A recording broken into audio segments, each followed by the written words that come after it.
오늘 이제 야긴과 보아스라는 제목으로 말씀을 드리는데, 하나님이 모세에게 주전 1450년에 성막을 지으라고 설계도를 주시면서 명령을 했습니다. 그 명령을 따라서 모세가 성막을 지었습니다. 그리고 약 500년이라는 세월이 흘렀습니다. 솔로몬 시대에는 성전이라고 하는 이런 고정된 건물을 지었습니다. 그때는 그냥 시띠 나무라든지 아카시아 나무 종류라든지 혹은 천막이라든지 수달빛 가죽으로 접었다 폈다 하는 이동식 성막을 지었는데, 이제는 고정된 돌로 그리고 백향목으로 금은 보화로 아름답게 성전을 고정식으로 지었습니다. 그럼 하나님도 크고 화려한 것을 좋아하실까? 이런 생각을 하기가 쉽습니다. 기능은 보면 별 차이가 없습니다. 하나님의 영광이 임재하는 곳, 하나님이 거기서 말씀하시는 곳, 사람들이 그 전에 나가 제사하는 것, 이런 것은 기능적인 면은 별로 차이가 없습니다. 이동식이냐 고정식이냐, 또 이것이 천막으로 되어 있냐 화려한 건물로 되어 있냐, 이런 차이는 있겠죠. 내용은 별 차이가 없습니다. 왜 하나님이 이렇게 하셨을까? 제가 생각해 본 겁니다. 이건 하나님의 특별한 배려라고 생각합니다.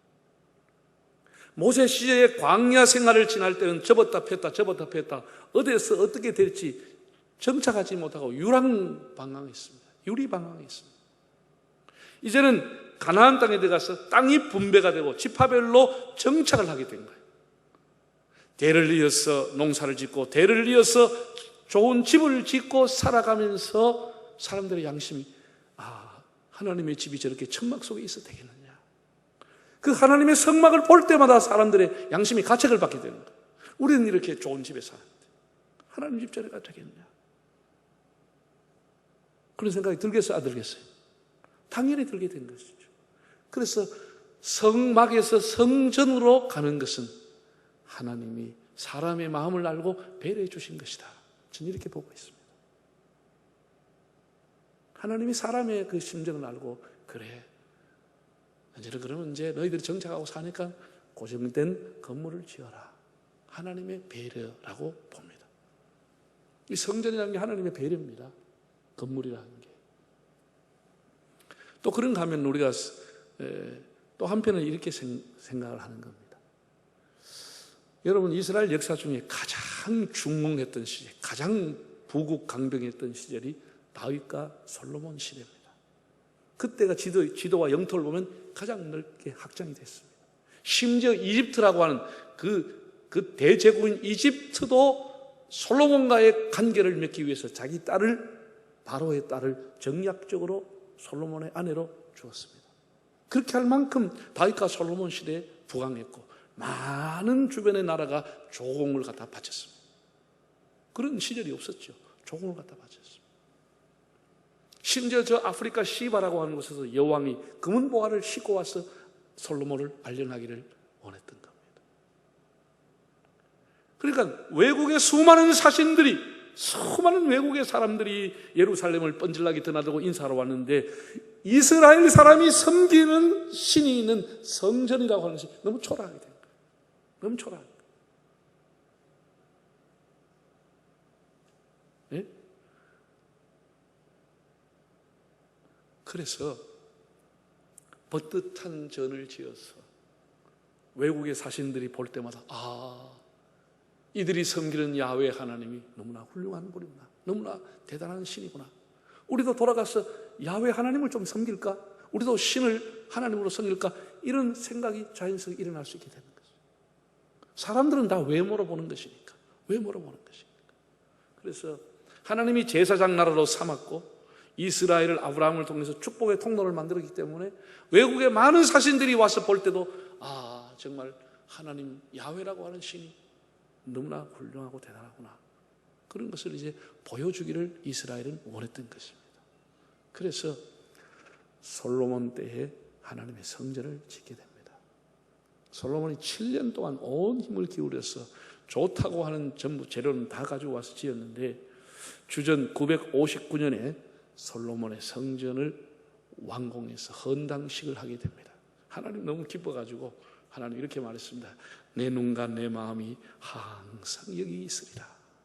하나님 그렇게 허락을 하신 겁니다. 하나님 기뻐 받으신 겁니다. 내 마음이 항상 여기 있을 것이다.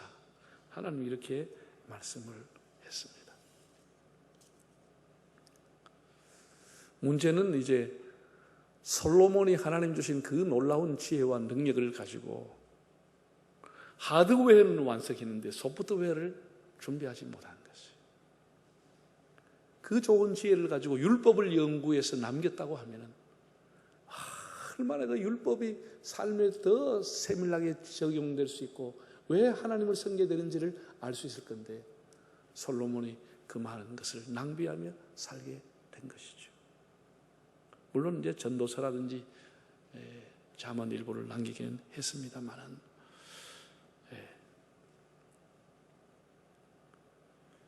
이렇게 솔로몬이 성전을 지었습니다. 솔로몬은 성전을 지었는데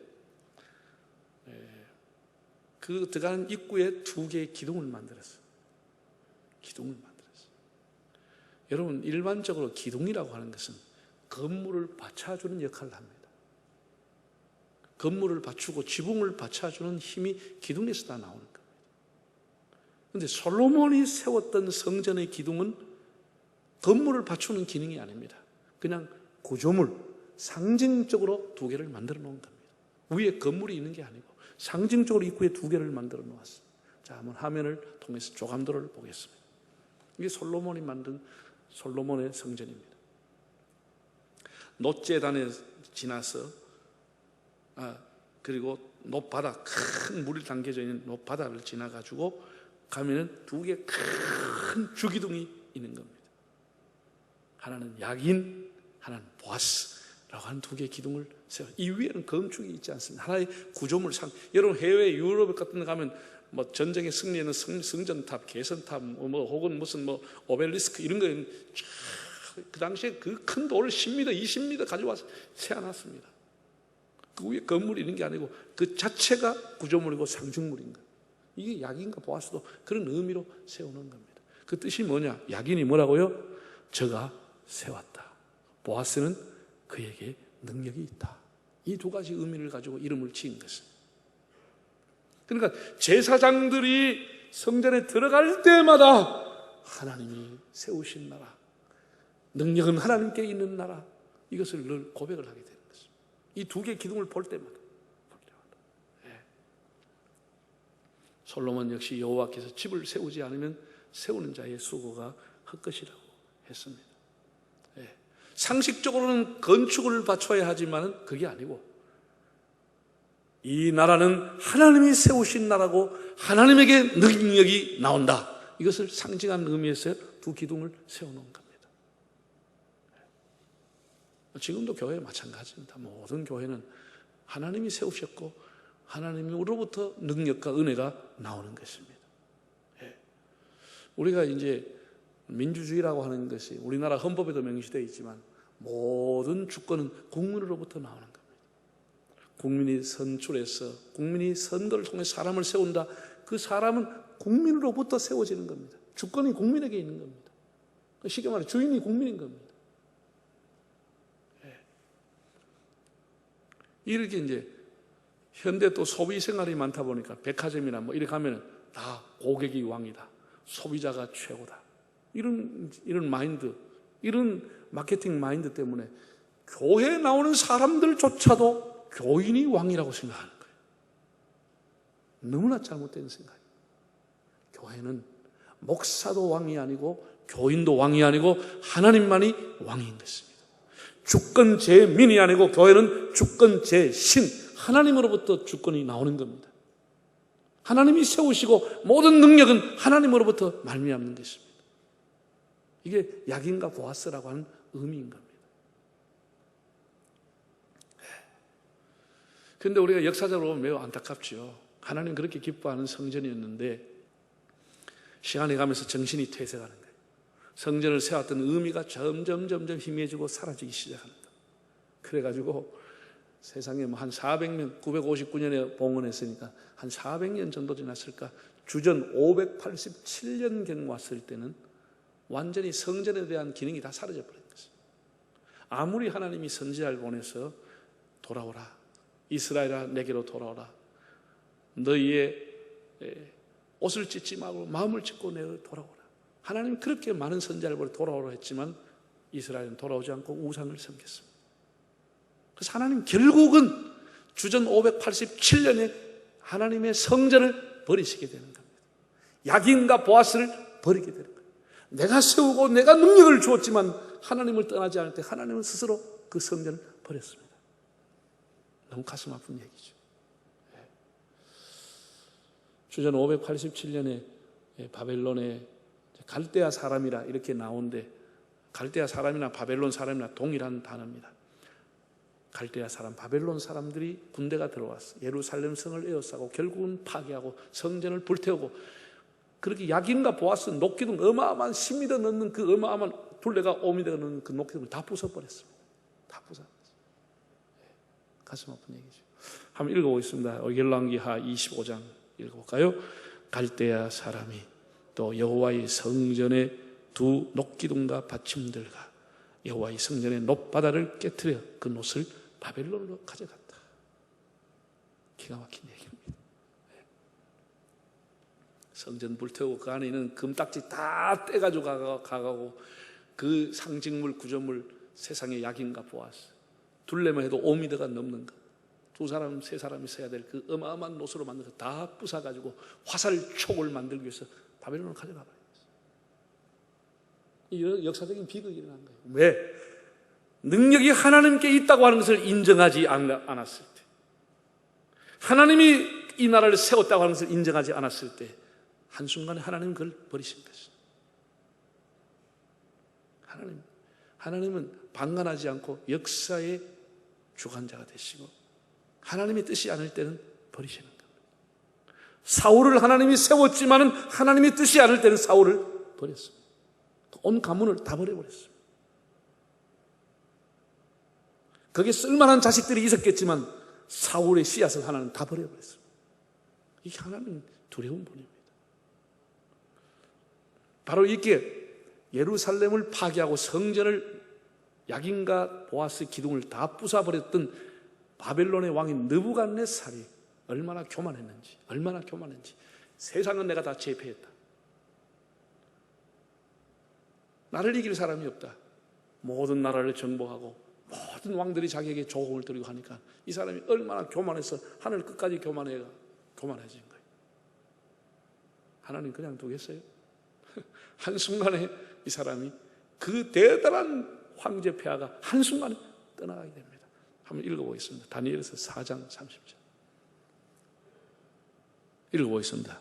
나 왕이 말라에 이르되 이 큰 바벨론은 내가 능력과 권세로 건설하여 나의 도성으로 삼고 이것으로 내 위엄의 영광을 나타낸 것이 아니냐 하였더니 이 말이 아직도 나 왕의 입에 있을 때 하늘에서 소리가 내려 이르되 느부갓네살 왕아 네게 말하노니 나라의 왕위가 네게서 떠났느니라. 그 말이 끝나기도 전에 하늘에서 음성이 와서 너는 이제 왕좌에서 쫓겨난다. 하나님 정리해버렸다는 거예요. 그러니까 하나님 두려운 분이세요. 사람이 안 해도 하나님 때가 되면 다 정리해버리는 것입니다.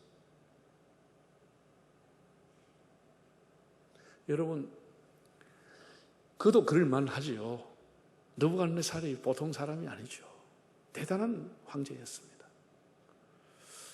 우리나라가 조선시대, 지금부터 여러분 한 200년 전으로 여러분의 머리를 상상을 해보시면 200년 전이라 그러면 참 나라가 얼마나 어렵겠습니까? 우리나라에서 제일 큰, 조선시대 제일 큰 건물이 뭡니까? 예? 경복궁이죠. 왕이 사는 곳이죠. 그보다 더 큰 빌딩이 없잖아요. 최고의 건물이 경복궁이었습니다. 지금도 우리가 경복궁 가면 참 넓게 지었구나, 잘 지었구나 그런 생각 들지요. 그런데 여러분 중국 자금성을 가보셨는지요? 중국 자금성에 가면 정말 경복궁은 그 한쪽도 안 됩니다. 한쪽도 안 됩니다. 막 금칠을 해가지고 지붕까지 금칠을 해놨습니다. 그래서 자금성이라는 겁니까? 네. 내가 그걸 생각하면서 우리나라의 200년 전에 사신들이, 중국의 동절기, 하절기 사신들이 갔습니다. 비단을 좋은 걸 만들고 온갖 것, 금은보화를 가지고 중국의 황제에게 인사하기 위해서 가는 거예요. 그거 아무나 갑니까? 아무나 갑니다. 정말로 학자 중에서도 뛰어난 학자들, 선비들 중에서, 우리로 말하면 장관 중에서도 훌륭한 장관들, 그리고 대통령 왕세자, 이런 사람들이 사절단을 이루어서 중국을 갔습니다. 중국을 가서 그 중국의 자금성의 황제를 만나기 위해서 수십 개 문을 통과해서 가면서 그 철갑옷을 입고 무기를 들고 있는 군사들을 보고 그 건물의 엄청난 위험을 보면서 다 기가 죽었을 게 아니에요. 기가 죽었을 게. 그거 생각하면 눈물이 나는 거예요. 공력이 약하니까 이렇게. 그래가 저 꼭대기에 앉아있는 황제를 얼굴을 바로 쳐다보지 못하고 머리만 조아리고 있다가 통역관 통해 몇 마디 듣고 돌아오는 거예요. 이 나라가 약하니까 그런 거예요. 경복궁하고 자금성이 그 규모가 비교가 안 되죠. 그런데 자금성하고 바벨론의 느부갓네살이 지었던 왕궁과는 또 비교가 안 돼요. 그만큼 어마어마한 왕궁을 건설한 거예요. 그때 벌써. 그러니 본인이 얘기하잖아요. 내가 이렇게 내 힘과 내 건세와 내 능력으로 이렇게 건설했다. 지금도 다 개발 못 하고 있습니다. 어마어마한 그 왕궁을 만들었습니다. 하늘 정원을 만들었다 할 정도 아닙니까? 그런 느부갓네살, 그렇게 교만했을 때, 내 능력을 가지고 했다고 했을 때 한순간에 하나님 쳐버렸습니다. 그리고 왕위에 쫓겨나서 이 느부갓네살이 어디로 갔느냐? 산속으로 도망을 갔습니다. 산속으로 도망을 가가지고 구테타가 일어났겠죠. 산속으로 도망을 가가지고 짐승처럼 지냈는데 손톱과 발톱이 독소리 손톱 발톱이 됐다고 그랬어요. 그리고 먹는 것은 이슬을 먹고 풀을 먹어가면서 살아간 거예요. 목숨을 부지한 거예요.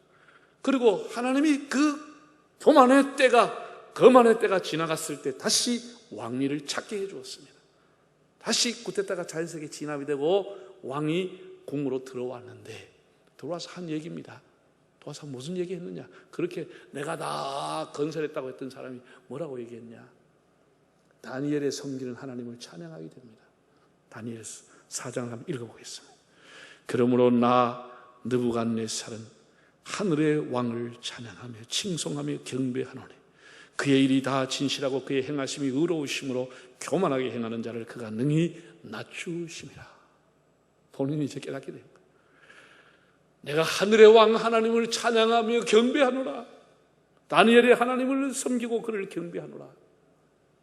그는 진실하신 분이시다. 교만한 자를 물리치시는 분이시다. 이렇게 했다라는 거예요. 우리가 항상 우리 개인이든 가정이든 교회든 나라든지 우리를 세워주신 분은 약인 하나님이신 줄로 믿습니다. 하나님이 세워주시는 것입니다. 능력은 하나님께로부터 나오는 것입니다. 이것을 인정하는 것이 믿음이라고 하는 것입니다. 믿음이라고 하는 것입니다. 한번 따라하겠습니다. 하나님은 나의 약인가 보았습니다. 하나님이 나를 세워주셔야 돼요. 하나님 나에게 능력 주시지 않으면 우리는 아무것도 아닌 것입니다. 주는 나의 큰 능력, 주는 나의 큰 소망, 내가 항상 영원히 주님만을 섬기리. 정말 하나님만이 여러분 우리의 약인가 보았습니다. 이걸 우리가 깨닫는 게 믿음이라고 하는 거예요. 이게 믿음입니다. 네? 그러면 오늘날 약인가 보아스는 뭐냐? 한국교회 오늘 우리 교회 약인가 보아스 여러분 뭐라고 생각하세요? 저는 이 두 가지를, 하나는 진리의 말씀, 하나는 성령이라고 하는 겁니다. 하나님의 말씀인 진리의 기둥이 교회 안에 서 있는 겁니다. 교회는 하나님의 말씀 진리에서 떠나면 집이 무너지는 것입니다. 교회가 더 이상 존재하지 않습니다. 존재할 필요도 없는 것입니다. 교회는 진리의 기둥, 하나님의 말씀이 굳게 서 있는 곳이 진리를 가르치고 성경을 가르치고 성경을 배우고 성경대로 살아보려고 힘쓰는 것이고, 그 가장 중심이 하나님의 말씀이 교회의 가장 중요한 기둥인 겁니다. 주기둥인 겁니다. 또 한 가지의 기둥은 하나님의 성령이 우리와 함께하는 곳이 되어야 하는 겁니다. 성령이 함께하는 교회. 사람만 모였다 헤어지는 것이 아니고 하나님의 성령이 우리 마음을 감싸고 우리를 위로하고 우리의 갈 길을 인도하고 우리와 동행하시는 그런 것이 교회가 세워져야 할 영원한 기둥이다. 약인과 보아스다. 그런 생각을 합니다. 세상이 아무리 요동치고 변화무쌍하고 흔들어도 진리의 기둥, 말씀과 성령이 있는 교회는 절대로 무너지지 않습니다. 몇 달 비대면 들었다고 해서 교회가 무너지거나 흔들리지 않습니다. 교회는 다시 언제든지 또 회복이 되는 겁니다. 그럼 제가 조금 이걸 다른 방면으로 생각하면은, 이제 우리가 일반적으로 청소년들을 미래의 기둥이다, 미래의 동량이다, 대들보다 이런 얘기를 하죠. 학생들, 청년들을 보고. 그거 마찬가지로 이제 성경에 보면 야고보가 이제 요한이라든지 베드로, 야고보 같은 사람은 초대교회의 기둥이었다. 이렇게 기록했습니다. 기둥 같은 요한에게 이렇게 편지가 나옵니다. 기둥 같다고 했어요. 교회도 기둥 같은 일꾼들이 있는 겁니다. 기둥 같은, 나라도 마찬가지고. 우리가 교회가 50년 역사를 흘려가면서 이 교회 기둥같이 교회를 받쳐주고 헌신했던 분들이 지금 다 은퇴했겠죠. 또 세상 떠나신 분들도 계시고, 기둥 같은 분들이 기둥 역할을 한 것은, 지금도 교회 장로님, 집사님, 권사님 이런 분들 다 교회 기둥 같은 일꾼들.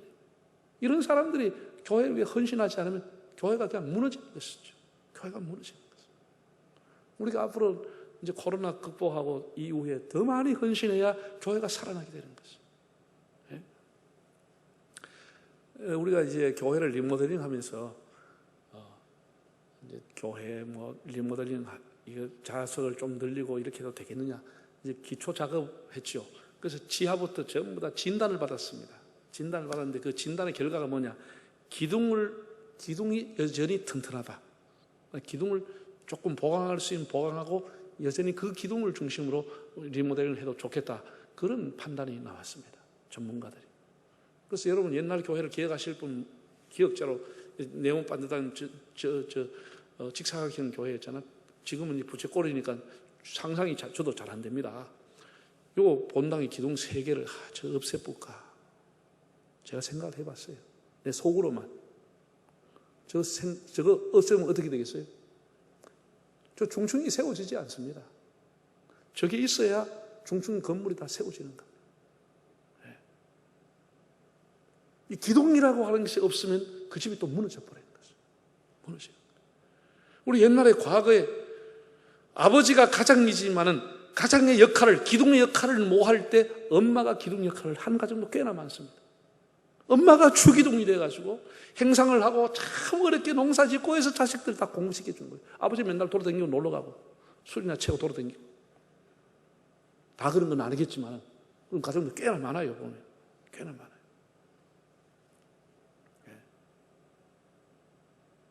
누군가가 기둥이 있어야 그 집이 세워지게 돼요.